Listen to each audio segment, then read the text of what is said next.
Imagine a workplace where every employee feels valued, engaged, and inspired. Welcome to Incredible Workplaces, where exceptional work cultures are recognized and celebrated. Incredible Workplaces is dedicated to evaluating and certifying organizations that prioritize employee well-being, engagement, and inclusivity. Our assessments are grounded in the PULSE framework, promoting values and beliefs, unified communication, leadership development, supportive environment, and environment for innovation and adaptability.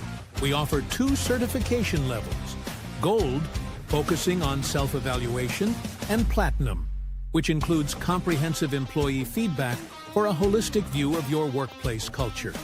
Achieving certification enhances your employer brand, attracts top talent, and fosters a culture of continuous improvement. Beyond certification, we provide access to exclusive events, best practices, and a community committed to workplace excellence. Our certification programs are competitively priced to provide value for organizations of all sizes. Join the ranks of organizations committed to excellence. Visit IncredibleWorkplaces.com to start your certification journey today.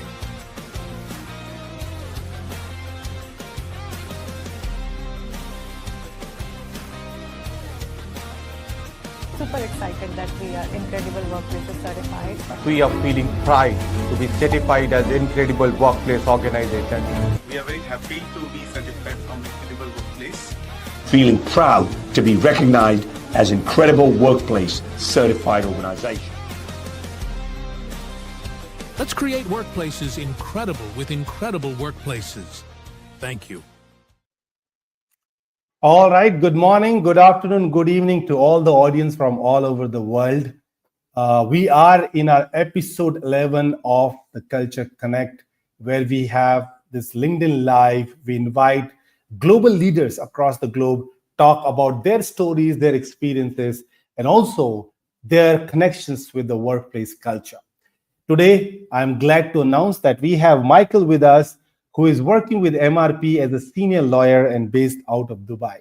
So first of all, Michael, welcome to our show. Hello, Govind. Thank you very much for having me today. And I think I'm sure it's going to be a great conversation because I already had a lot of laugh before starting this conversation. So I'm sure it's going to be fun. And of course, our audience across the world looking forward to your experiences, your stories, and what they can learn from you and from your leadership. So I think the best way to start this would be to understand more about how did you, decided to start your own journey of becoming a lawyer. That's first thing. And then how come you started being specialized in SMEs and the middle level of organizations? So I'd love to hear your story, Michael, there. All right, then let me start. Maybe a bit of an unusual start in that sense, because see, my father is a lawyer, and lawyer is pretty much the last thing I ever wanted to become. So, and I started off then because I was very much interested, and still am actually, in renewable energy, and particularly in wind turbines, which I wanted to learn how to build. So I started off studying energy and process engineering in Berlin. The only problem was I wasn't smart enough. And so pretty much right at the beginning, that became clear. And then the sort of legendary thing happened that I went to my father and said, "Papa, I'm not capable of doing this." And he looked at me and said, "Well, lad, if you're too stupid for everything, do it like I did, become a lawyer." And I thought, okay, fine. So here I am now. Exactly what I didn't want to become. So now you're in Dubai right now. Is it that you always been in Dubai or UAE, or is it that you have started from some other country, and how did you come to UAE? Can you just talk a little bit about that experience of yours? Sure. To be honest, it was pure chance. It was simply I did study abroad in Australia, and then I started thinking, you know what? Actually, I would like to live abroad too. the only issue with that was I'm a German lawyer. Where can I work? So I tried at least, and I applied for positions all around the globe. And it just so happened that I got a nice offer here in Dubai. I had never been to Dubai before, and I thought, you know what? Why not? Let me just give it a go and explore the world. And frankly speaking, that was certainly one of the best decisions I've ever made in my life because, and I can only recommend to everybody who is at a young age, well, go explore the world. Do not just stay where you're at because there's so much to explore in the world. And you basically only do that if you're still at a fairly young age, ideally without a family, because that's when you're flexible. So I did that, and I've just always benefited or have benefited ever since. I'm very happy about that move. Okay, that's awesome. So let me talk a little bit about what you do. So we spoke about basically how you become lawyer, which is an interesting story, and how you come to the UAE. But of course, lawyers does a lot different kind of stuff, like there are different kind of lawyers. What is your area of specialization, Michael? If you so will, I ask people, if you're looking at me, look at me as if I'm a general practitioner of business law. I do not even want to be particularly specialized. I mean, in other jurisdictions, we specialize in very niche parts of law. Here in the UAE, you have that sometimes, but you're better off if you have a bit of a broad view of things. And that's what I'm trying to do. If somebody or my clients come to me, I'm trying to give them a holistic view of their problem, because I think if you take a holistic view, that gives you a better results in the end. If you are asking a neurologist about a problem you have with your toe, he will give you a neurological explanation, but that may or may not be what actually troubles you. If you're going to a GP, I think you probably get a better result. And I'm trying to do the same thing in law. That's actually basically also what I enjoy. Okay, that's awesome. And when I was looking at your profile, one thing that I could see is about your you're working with MNC's organization. And when we talk about incredible workplaces, we are the organization that basically support organizations to serve and become an exceptional work culture.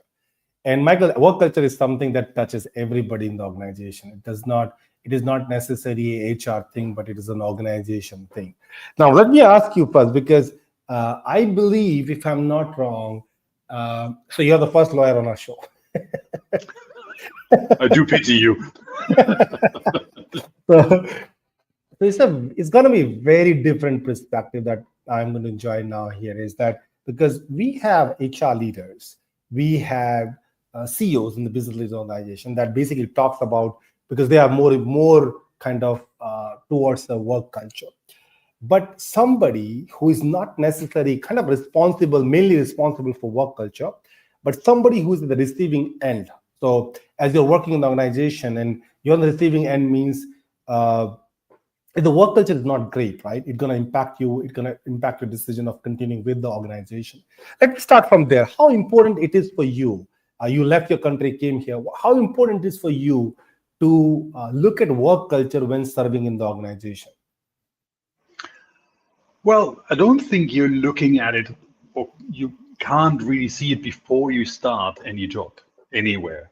It just develops. But obviously, I would say everybody or anybody who works in any kind of organization will then get to feel the work culture every day. And, who likes politics? So I think most people will strive where you have as little politics as possible.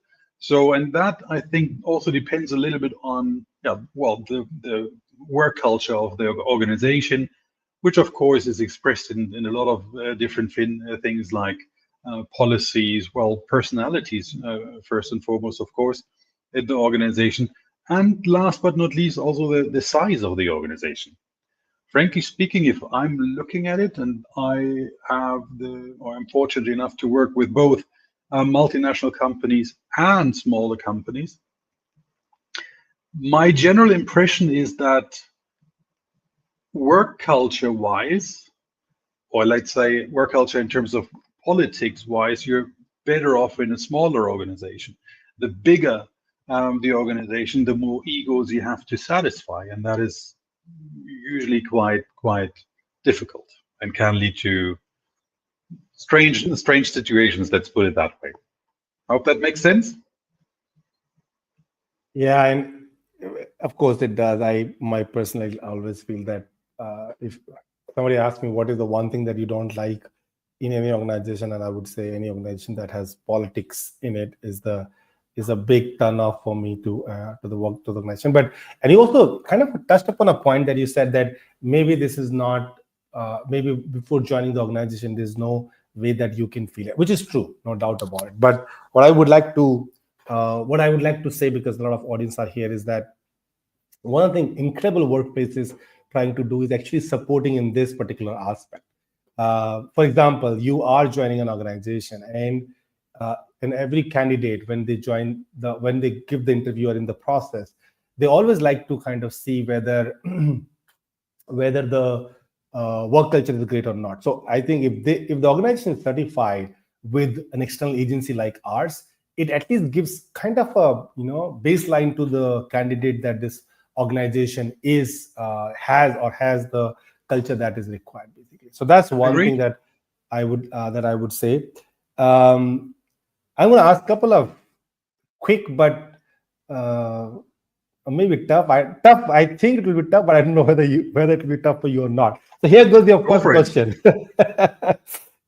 It's always good to ask cross-question lawyers, right? Because Go for it. I'll try my best. Okay, I'll start with two. If you have to choose between culture and compensation, what will you choose?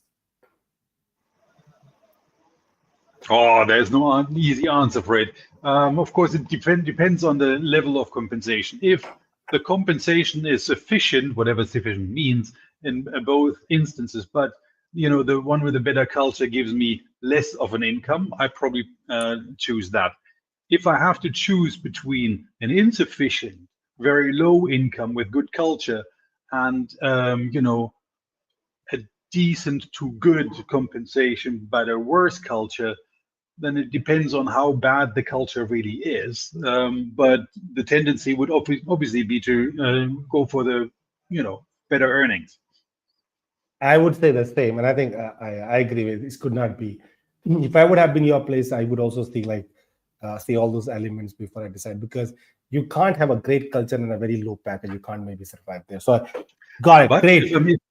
if I may add to this, the one thing that I also noticed, though, is that many people are just completely guided by income. And that, I think, is wrong, because if you're not able to be satisfied with whatever you get, always assuming it exceeds a certain level that lets you live reasonably comfortably. But if then you are not happy with whatever you get, well, it's an attitude, right? You will never be happy, no matter how much money somebody sends your way.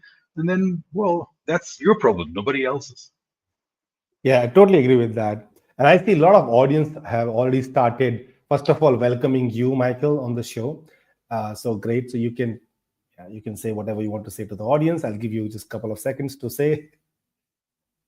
Nothing. I'm just happy. Please shoot with any questions you may have, and I will do my best to respond to as many questions as I can. All right. And we have questions also coming up. So I'll take a couple of them as we go. But I must say that you did a pretty good job of answering the first one. Great lawyer. Let me go with the second one.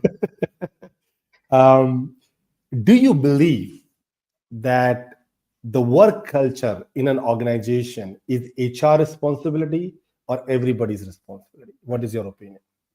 Everybody's. HR can only do so much.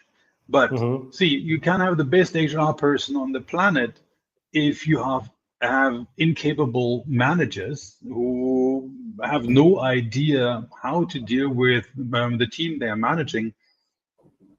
What are you supposed to do? So it always depends on each and everyone in the organization, I think. And you will never have it that you have lots of people who are very capable in leading their respective teams. But just think back in school to school times, for example. There were teachers that you could relate to better, and they could teach you much better. It was much more efficient and effective what they were doing. And other teachers you just couldn't relate to at all, and your grades were really poor. So the same thing happens, of course, at work. So with one team you can work very well, with the other one you can't. Not just Yeah. HR responsibility. I absolutely agree with you, and I think many a times, especially the business leaders and CEOs, uh, even with so many experience, when it comes to the culture, thinks that HR can change the culture. Well, HR can be the one that might drive that initiative, but end of the day, it is the managers, and I always say the leaders of the organization's top-down approach are the one who's going to cascade it down. So it's basically everybody's. What's the point of having a values and vision, values in the organization which nobody follows at the end of the day? So maybe Correct. HR can, yeah, HR As can you work said, with. it comes down from the. Sorry, Yeah, go ahead, go ahead. sorry, I interrupted you. For my apologies for that.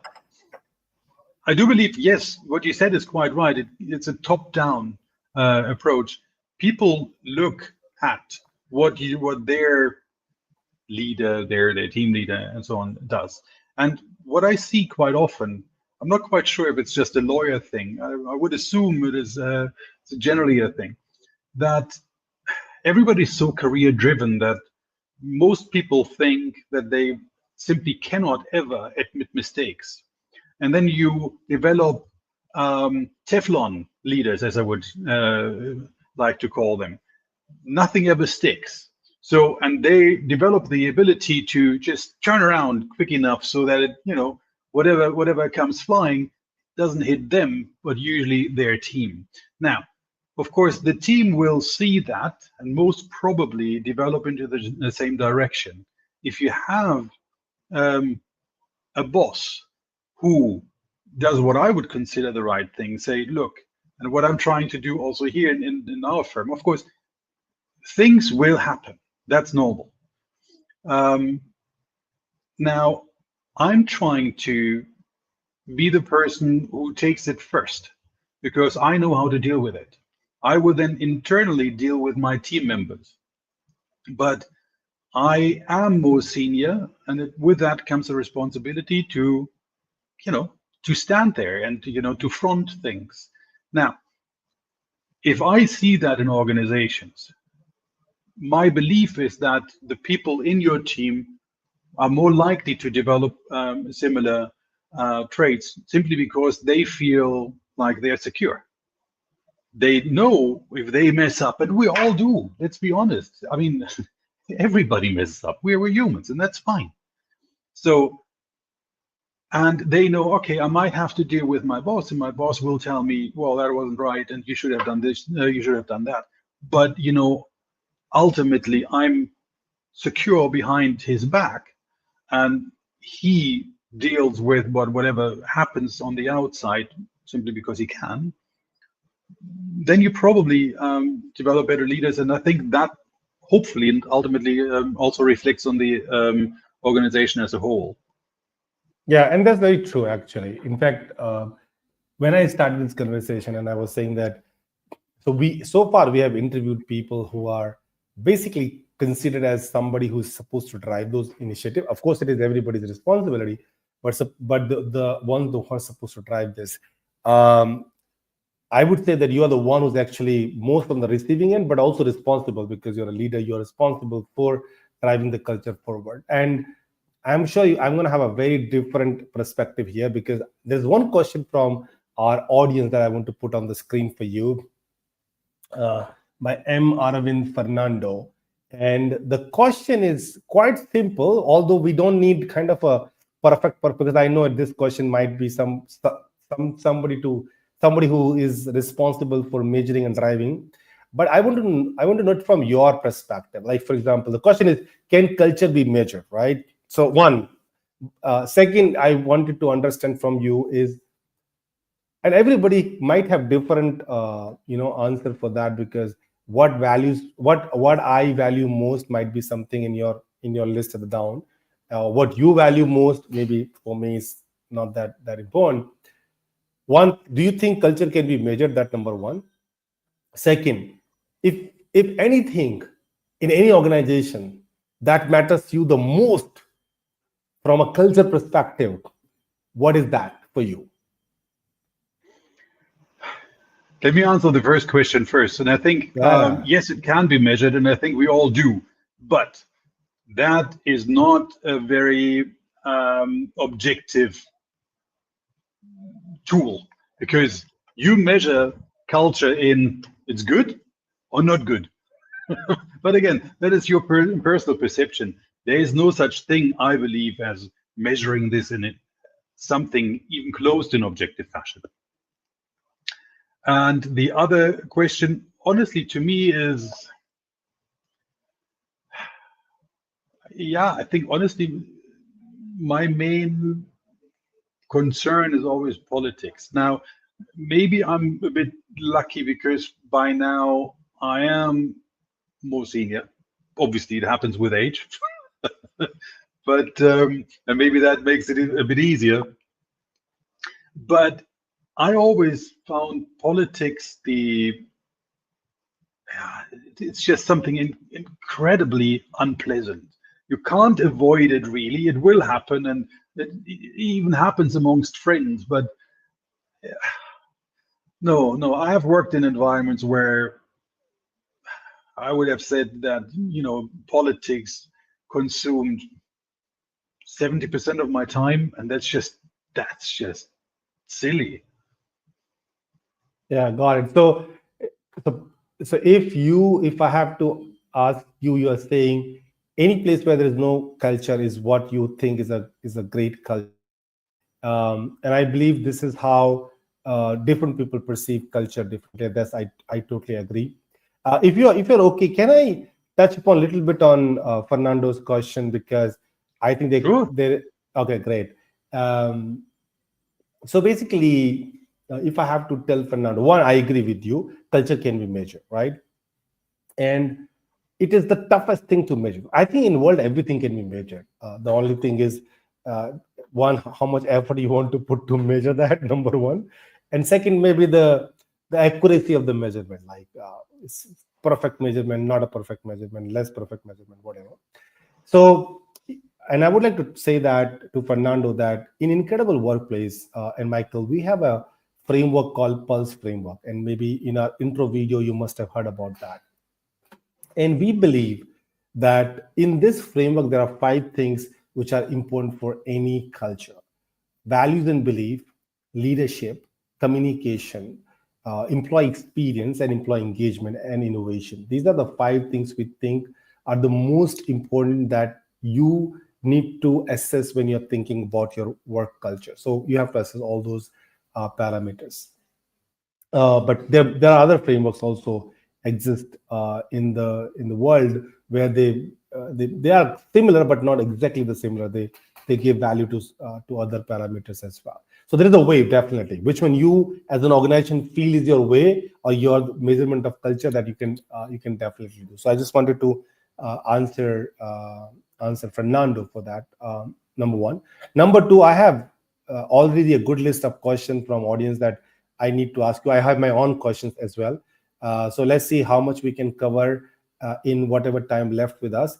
And you already know Vibha, she's in touch with you. She's the Vice President, Culture and People of Incredible Workplace. She's known to ask a very tricky and complex question, and here she is. So her question to you is, I want to learn how do you say, I am like, I'm leading this question. I was like, I don't know how that connects, but I think, let me put it to you. I want to learn how do you suggest HR and legal team, both teams, work together to build a culture of accountability. And I know that legal is known more for like policies, procedure, agreements, compliances, etc. And HR is like this, but also culture part of that. So what do you think?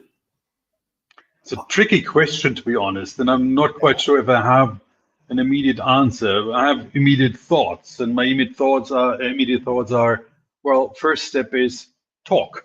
let both teams talk to each other and see what they come up with, and look at, of course, what are the challenges in the organization. Now, I think in my personal perception, I have the feeling that both HR and legal people have the tendency to overcomplicate things. So I'm a big fan of keeping things simple.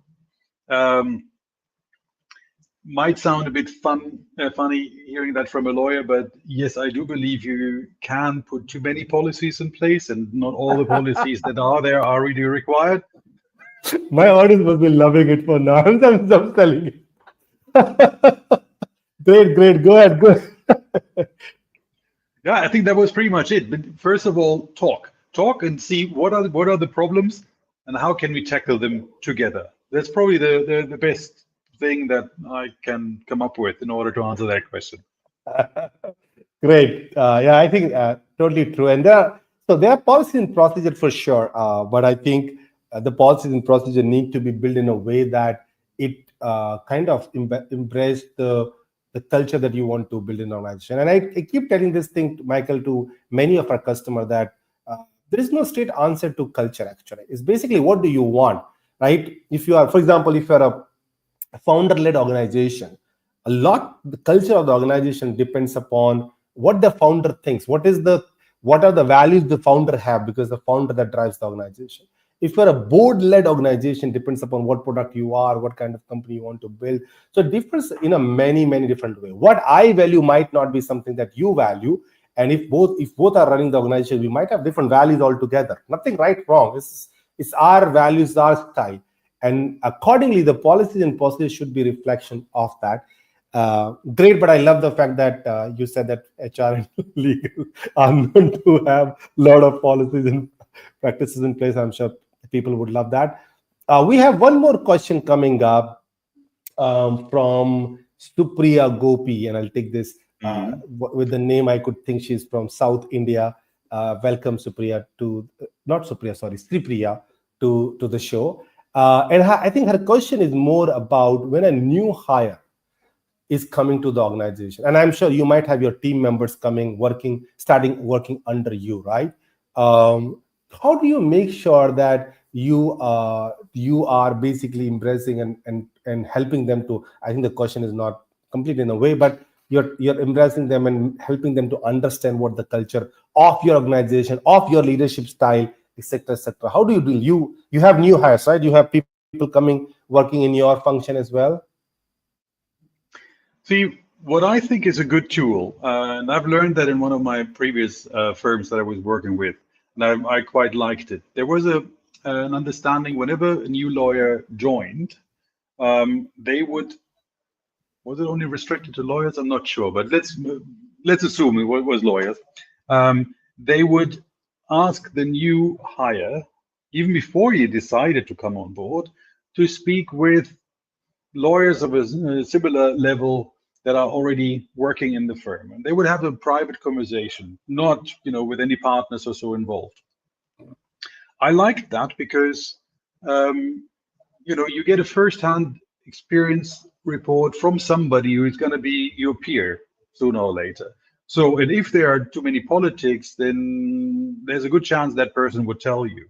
Now, of course, the person that you're talking to, well, has been picked by the partners. So there's a certain selection. They probably wouldn't take the person who's on the way out. But still, I think it is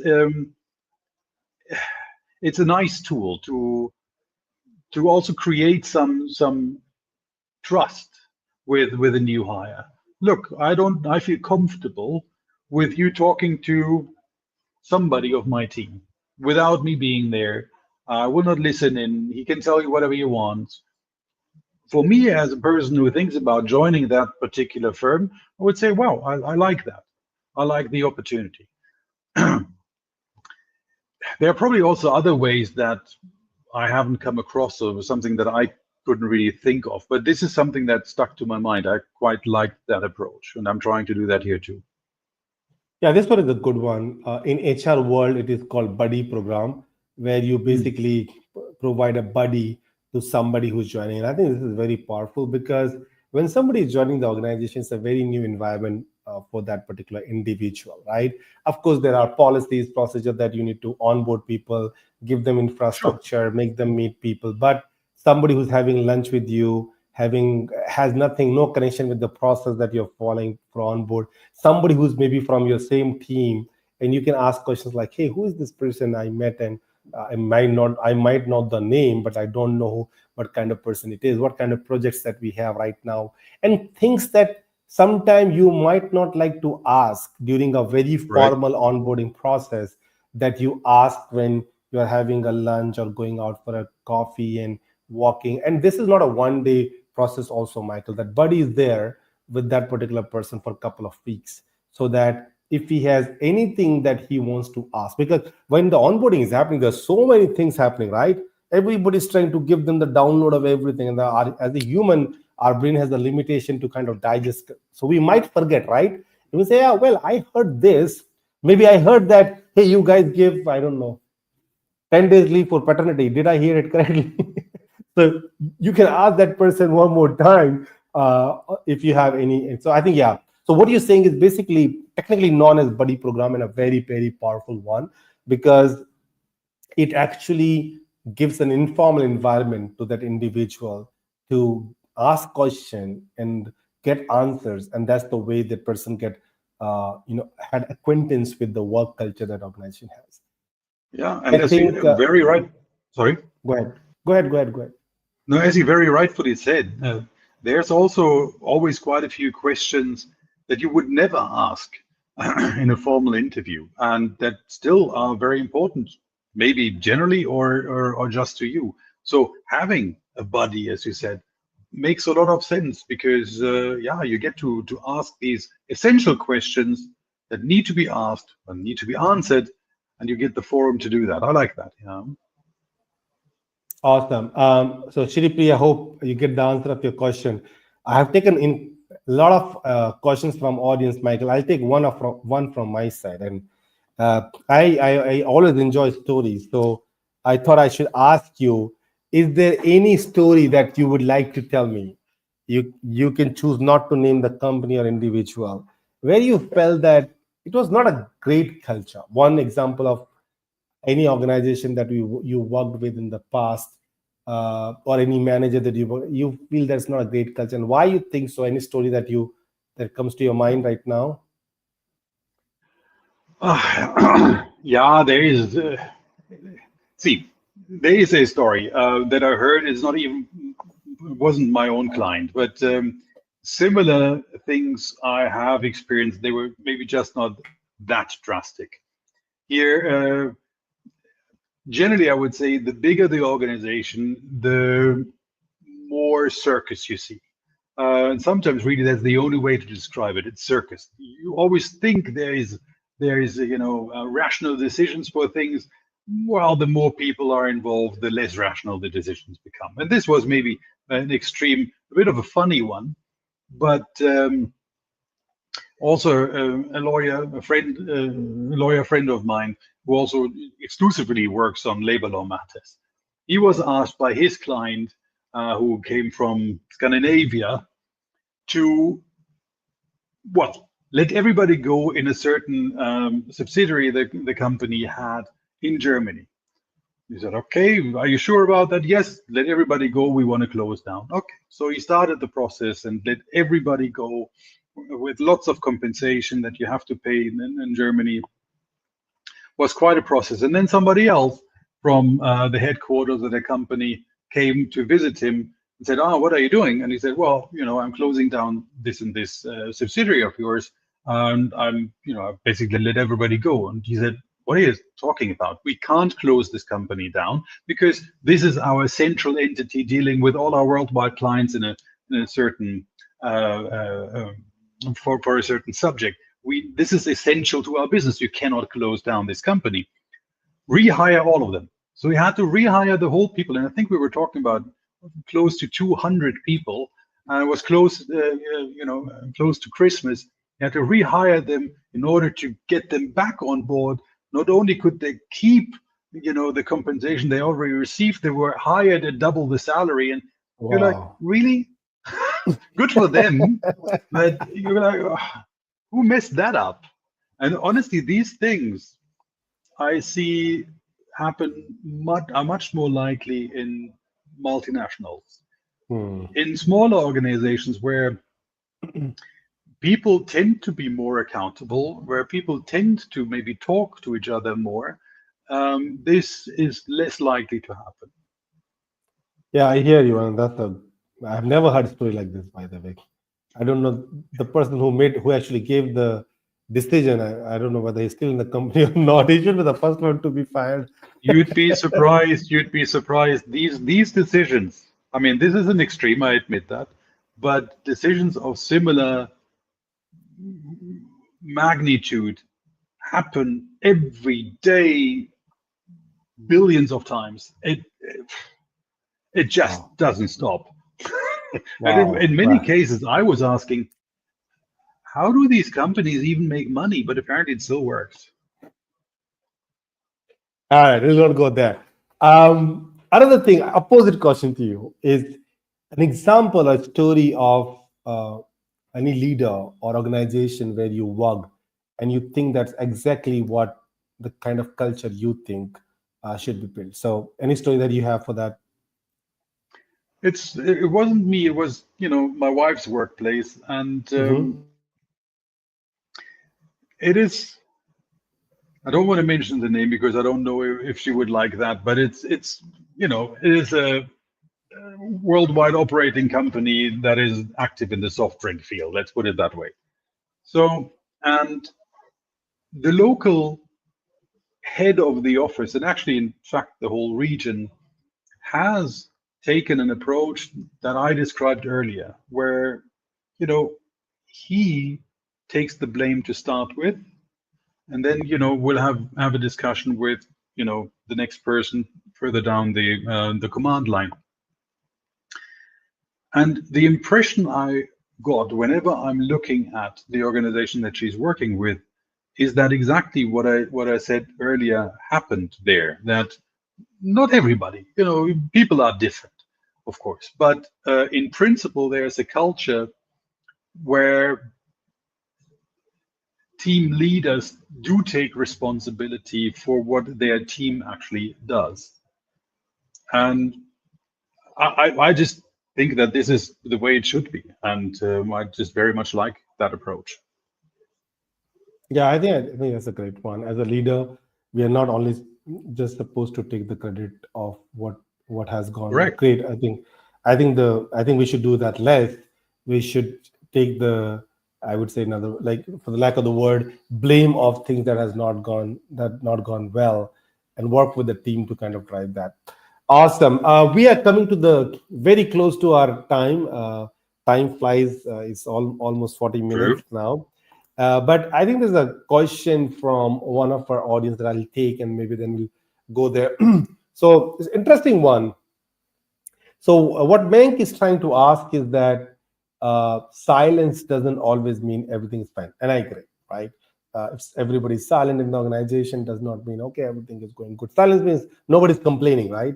But still we know something is wrong, and he's saying that if there is any intervention that we need to drive from a company's culture perspective, what will be that? And I would like you to answer this question as receiver of the culture, because I think this is more prominent question for HR leaders who are supposed to drive culture in the organization. But still, you've been a business leader yourself, and as a business leader, there are a lot of times when you might have people in the organization those don't speak much, but that does not mean everything is going fine with them. How will you make sure that that particular person is inculcated in the team culture, is contributing? What will be your approach there?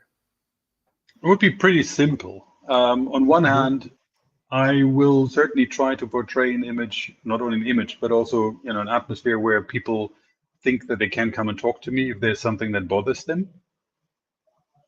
But with that, I think my job is done. I'm not your babysitter. So I will not come and ask and keep asking you. So I'm here if you need me, but if you don't want to come, don't come. That's fine. And I think that is important because sometimes nowadays you also get people who are thinking, well, feed me. That's not the employer's job either. I'm not here to entertain you. I'm not here to make you more mature. Ultimately, I think every employee, and I am an employee too, obviously, has the job to contribute to, well, the well-being also his employer. So that's the primary thing. And then, of course, in return, you can expect the employer or your immediate line manager, if you so will, to always have an open ear. But that's about it. And I think that would be important for me that the employee understands that. I will not babysit you. Yeah, and Michael, I think this just reminded me. A couple of days back, I was talking to one of my client, CEO of an IT company, and his question to me was, "How do I make sure that my people perform to the level that I want them to perform?" And I think my answer to him was very, very similar to your answer, is that one, that as an organization we should be we should provide a kind of a learning culture to people where they have resources and the atmosphere where they can learn. But end of the day, that's what you can do. You cannot necessarily go and start, handhold them for every single thing that you do. By doing so, you are basically not helping them, not helping the organization. I think if somebody who really wants to do something will take the initiative by himself or herself. But if they are not doing that, and their performance is provided, that the learning culture, the resources, everything is provided, and they're not able to live up to that mark, I think it is very important for organization to also understand they might not be the right fit for the your organization, but they might be good somewhere else, but not Correct? not not for this organization. Not disrespect to them, but I think it's a time to tell them that, hey, I think the job role expectation is this. You are not able to live to this, and I believe it's good to just separate.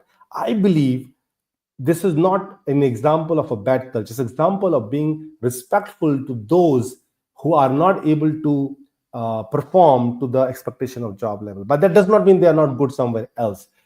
But if you don't do anything and just let them be like that, I'm sure as a manager, you think that they are not the great people. You will give them low ranking, you will give them low salary increment, you will think this person is useless.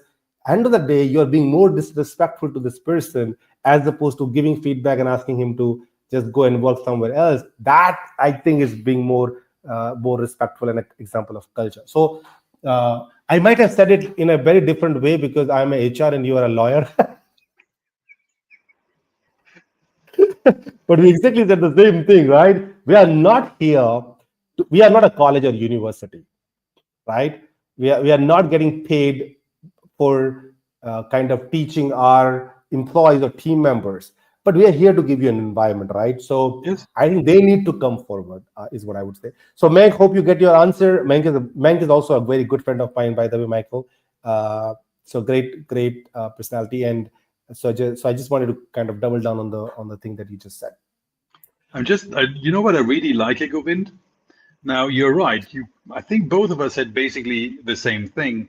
You said it with a lot more words. Now, I'm being paid for words. I should learn from you. All right, great. Thank you. And I love the sense of humor. I'm already laughing since the time we did the pre-live session till the time we are going to close it. Awesome, great. We are on the time, Michael. First of all, thank you very much. As I said, this is Thank a you. very unique live for us today. Why? Because we always heard the perspective from HR and CEOs. We never heard from perspective from a senior leader who is more responsible for culture, but more for receiving end. And I think that's very important for our audience also to know that how people who are also responsible in the organization for driving culture, but not like driving it, but the ones who are basically the catalyst. So great conversation that I had with you, number one. So thank you very much. And before we close, anything that you wanted to share with our audience, any advice from your experience that you value the most and you wanted to say? And by the way, our audience ranges from all over the world, very people who are starting the career to people who have already reach to a stage, everybody is part of that. So the spectrum is very high. So I would say, what is that one lesson that you always think, I always believe in this? What is that you want to share with the audience? I'm not sure if that exists, but I don't want to start palavering. I think one thing that's the immediate thing that comes to my mind, and that helps solve a lot of things. Talk to each other. That solves things. Awesome. Great, and that's what I think you said also when you spoke about your people, the new hires that comes, and I think that's really important that when you are having conversation, there are a lot of problems that are also solved out. Great advice, Michael. Thank you very much for joining us. Thank I you. really appreciate Thanks it. for having me. All right, ladies and gentlemen, we had Michael with us, and as I said, I love the conversation since the time I'm speaking. I didn't stop smiling in all this conversation. A great sense of humor, and I think that's what maybe sometime in our culture in workplaces that you need somebody who can have conversation with you, make your day lighter. So, on behalf of all my audience, I would like to thank Michael for being here. He's a senior lawyer with MRP based out of Dubai. And hope one day I get a chance to meet him when I go to Dubai. But thank you very much. And with that said, we are going to end our conversation today, and we're gonna see you in next week, Thursday, 5:30 IST, with one another leader that we have, and we're gonna share the experiences. Thank you very much, and have a nice day.